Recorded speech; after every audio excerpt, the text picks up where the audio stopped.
Avis vascular centre మన దేశంలోనే the best varicose vein hospital. Sir మళ్ళీ మనం పద్మాలయ విషయానికి వస్తే మహేష్ బాబు గారితో కొడుకుదిద్దిన కాపురం ఇట్లాంటి కొన్ని సినిమాలు ఆయన చిన్నగా ఉన్నప్పుడే మీ బ్యానర్లో కొన్ని సినిమాలు స్టార్ట్ అయ్యాయి.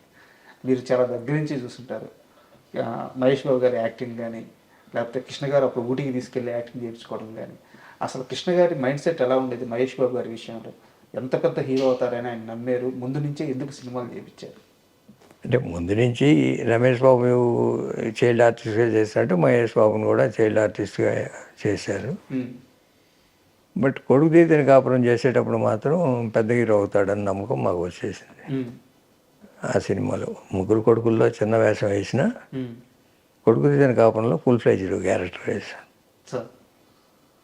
బాగా చేశాడు ఆ సినిమాలో. అంత పెద్ద ఆర్టిస్టులు కృష్ణ గారు, విజయశాంతి, మోహన్ బాబు వీళ్ళందరి మధ్యలో ఈక్వల్ పెర్ఫార్మెన్స్ ఇవ్వడం చాలా కష్టం అది. అవును. బట్ ఎక్కడ వాళ్ళకన్నా ఒక మెట్టు ఎక్కువ ఉన్నాడు కదా, ఇది ఎక్కడ తగ్గలేదు. డామినేషన్ ఉంటుంది సినిమా. డామినేషన్. ఆ సినిమాలోనేనా బైక్ స్టంట్ దూకాలంటే రియల్గా దూకేశారంట కృష్ణ గారికి చెప్పకుండా? అవును, వీరుదేవ్ గారు స్టంట్ మాస్టర్. మామూలుగా ఆయన రోపు టెక్నాలజీ తీసుకొచ్చింది ఫస్ట్ టైం ఆయన సౌత్కి. బాంబేలో చేసేవాళ్ళు. ఇప్పుడు తెలుగు సినిమాలన్నీ వాడుతున్నారు కదా, ఈ టెక్నాలజీ అక్కడి నుంచి.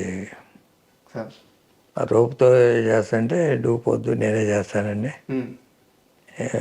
గెస్ గారు లంచ్కి వెళ్ళినప్పుడు ఆయన వచ్చేటప్పుడు చేశాడు. మీకు తెలియదు? నేను నాకు కూడా తెలియదు. ఏమన్నారు కృష్ణ గారి తర్వాత?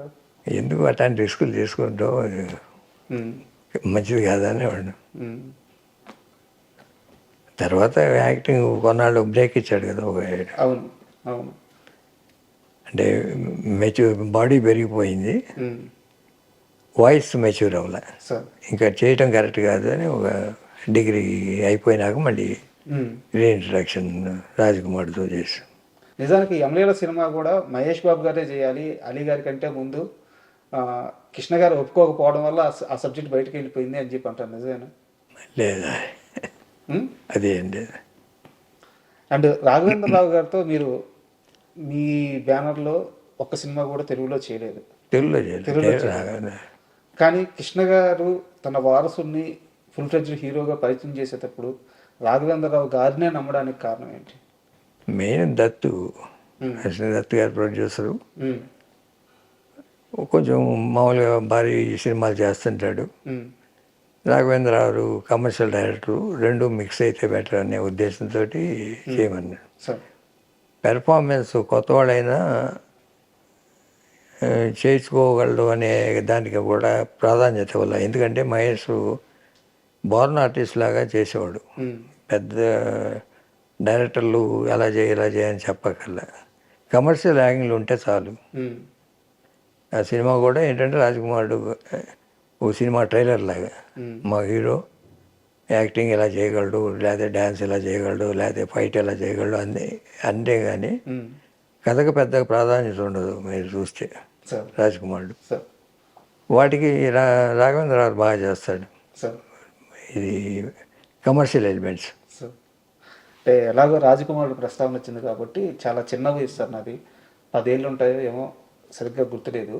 మాది కావల్ సార్, నెల్లూరు జిల్లాలో కావలని ఒక టౌన్, చిన్న టౌను. స్పందన థియేటర్లో రాజకుమారుడు సినిమా రిలీజ్ అయింది. యాక్చువల్గా థియేటర్ వరకు ఎంత పెద్ద హీరో సినిమా రిలీజ్ అయినా ఆ థియేటర్ వరకు కట్అవుట్లు ఉంటాయి. అప్పట్లో క్లాత్ మీద రాసేవాళ్ళు బ్యానర్స్, ఈ ప్రింటింగ్ కాకుండా క్లాత్ మీద రాసేవాళ్ళు. ఒక వీధి సార్, ఒక 1 కిలోమీటర్ వరకు మొత్తం బ్యానర్లు పడిపోయినాయి, కటౌట్లు పడిపోయి ఉన్నాయి. మహేష్ బాబు గారిని చూడటం కొత్త, అంటే గుర్తుపట్టే అంత వయసు కాదు నాది. అప్పుడు వెళ్తా మా అన్నగారిని అడిగాను, ఎవరైనా ఏంది ఇప్పటిదాకా ఏ హీరోకి లేదు అంటే, కృష్ణ గారి కొడుకురా, కృష్ణ గారి ఫ్యాన్స్ అంటే ఇలాగే ఉంటారు. ఏ హీరోకి తెలుగులో ఇలాంటి ఒక లాంచింగ్, ఇలాంటి ఒక రిసీవ్నెస్, ఇలాంటి ఒక ఓపెనింగ్ ఏ హీరోకి ఇప్పటిదాకా లేదు, ఇది కృష్ణ గారి ఫ్యాన్స్ అంటే అని చెప్పారు. ఎలా యాక్సెప్ట్ చేశారు కృష్ణ గారి ఫ్యాన్స్ మహేష్ బాబు తొలి సినిమాతో? ఏ రేంజ్లో యాక్సెప్ట్ చేశారు? బాగా చేశారు. దాంట్లో డౌట్ లేదు మాకు. మహేష్ స్టార్ అవటంలో కానీ అది కొడుకు తీతను కావడంతోనే అయిపోయాడు. దానికి యాడ్ అవుతుంది ఇవన్నీ. అండ్ మహేష్ బాబు గారి లైఫ్లోకి నమ్రత వచ్చిన తరువాత మహేష్ బాబు గారి సంబంధించిన మిగతా అన్ని టెన్షన్లు లేకుంటే మిగతా అన్ని బాధ్యతలు పరిపూర్ణంగా ఆమె హ్యాండ్ ఓవర్ చేసుకొని ఒక అందమైన కుటుంబాన్ని నిర్మించి ముందుకు తీసుకెళ్తున్నారు అన్ని విధాల. నమ్రత గారు కోడలుగా వస్తున్నప్పుడు కృష్ణ గారు ఏం ఆలోచించారు, ఎలా రిసీవ్ చేసుకున్నారు, వారి కాపురం ఇంత అద్భుతంగా సాగద్దని ఆయన ముందే నమ్మారా? ఆ సమయంలో ఆయన మైండ్ సెట్ ఎలా ఉంది? ఆయన హ్యాపీగా ఫీల్ అయ్యేవాడు. దానికి ఎదుగుదల ఒకరోజు వచ్చింది కాదు కదా, అంచెలంచెలుగా ఎదిగాడు. తర్వాత కొన్ని పేజీలు వచ్చిన పోకిర్ లాంటి సక్సెస్, దాంతో ముందుకెళ్ళాడు. ఎప్పుడు అతని కెరీర్ గురించి ఎప్పుడు ఏ డౌట్ లేదు. కోడలతో ఎలా ఉండేవారు ఆయన? కోడలు మంచిదే కదా, ఆవిడ కూడా ఫిలిం ఇండస్ట్రీ నుంచి వచ్చింది కాబట్టి చూసుకోగలుగుతుంది. నాట్ జస్ట్ హౌస్ వైఫే కాకుండా అదర్ వర్క్స్ కూడా చూసుకోవడం మంచిదే ఎప్పుడైనా. అంటే ఎందుకు సార్ ఈ ప్రశ్న అడిగానంటే, ఇప్పుడు బయట చాలామంది హీరోలకి ఫ్యాన్స్ ఉంటారు. అందరు హీరోల ఫ్యాన్స్ మహేష్ బాబు గారిని అభిమానిస్తారు. ఎందుకంటే 4,000 మంది పిల్లలకి గుండె ఆపరేషన్, ట్రస్టులు పెట్టి కొన్ని వందల మంది అనాథ పిల్లలకి సహాయం, చివరికి పాప సితారా పాప కూడా ఎంతమందికి సహాయం చేస్తున్నారో అందరికీ తెలుసు. కృష్ణ గారి మంచితనం, మీ కుటుంబం మంచితనం, ఘట్టమనేని వారి ఆ మంచితనం పోకుండా అలాగే కంటిన్యూ చేస్తూ ఉన్నారు. దీని మొత్తాన్ని అద్భుతంగా నడిపిస్తున్న ఈ కుటుంబం విలువల గురించి కానీ కృష్ణ గారి ఫ్యామిలీ గురించి కానీ ఏం చెప్తారు?